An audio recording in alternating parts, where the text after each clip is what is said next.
Libertarians must bow to the sympathies of the wider populace, while helping to construct the kind of economy that allows libertarian policies to be enacted in harmony with the political insights of the wider populace. Libertarian ethics, rejecting the libertarian economic and political vehicle, must re-encapsulate themselves in a syncretic doctrine that works for the existing political blocks of left and right, instead of working against them. We must cut their middle out. We must be techno-progressive and think 2076, not 1776, as so many American-style conservative libertarians are inclined to do. The left sympathetic must be appeased on welfare generally, and in the case of an automation-induced consumption crash, it is absolutely necessary to do so. The left can then be fought on regulation and the preservation of private rights by appealing to the right sympathetic. A cognitive minority must split the difference if it is to get any of what it wants. Making appeals to values the wider populace doesn't share in total gets you none of what you want. The extremes of left can be quashed by the success of their moderate forms, as too with the right. For the right, libertarians naturally align against hate speech legislation, and we must continue to do so.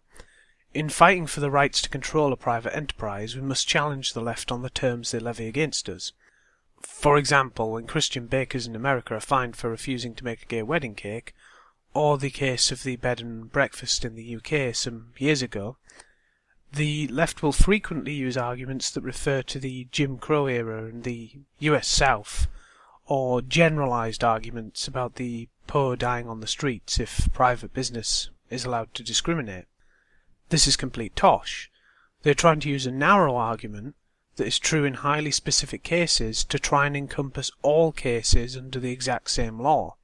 If a poor trans immigrant is denied by every food purveyor in Zip-Zoppity-Zap's town and dies of starvation, then of course someone should be required not to turn them away. On the other hand, if you are gay and want a gay wedding cake from a Christian baker, then presuming that you do not feed at weddings exclusively and only on wedding cake, then your real argument collapses down to someone's feelings got hurt. And of course it's only unidirectional. No one would expect a Jewish cake shop to be forced to make a white supremacist cake for the wedding of two Nazis. The obvious syncretic libertarian solution would be to apply the same principle we apply to taxes, and engage in progressive regulation. You gain more responsibilities the more of a local market monopoly you have. In the case that your service provides essentials like food or healthcare and so on. This preserves liberty for the bulk of small businesses and individuals operating besides their larger corporate competitors. Since liberty includes freedom of disassociation, and there should be no right to be liked by anyone, there must be some sort of compromise only at the level where there is a local monopoly on what we might call essentials, so as to ensure there is not the direct consequence of impoverishment to death and the loss of all possible exercise of liberty. If we weight rights correctly, then we cover people will die and cut off the use of it as a moat to the bailey of people will be triggered.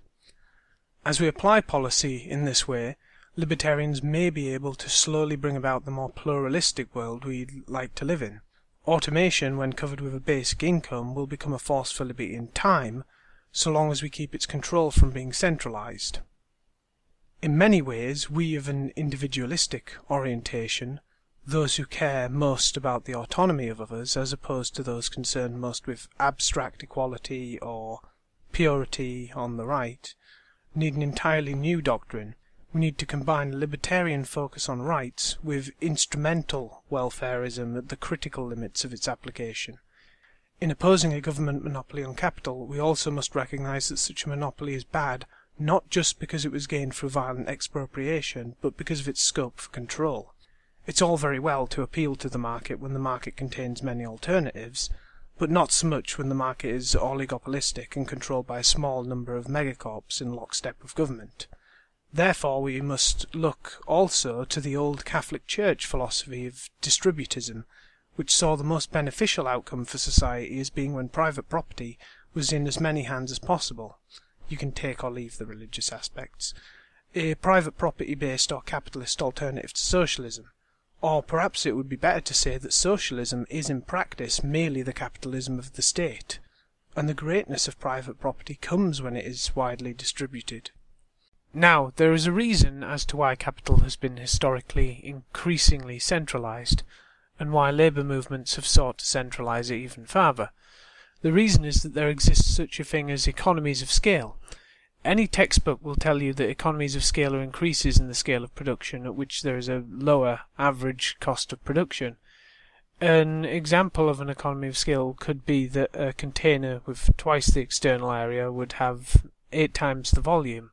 Therefore, it would not cost 8 times as much to transport 8 times as many things.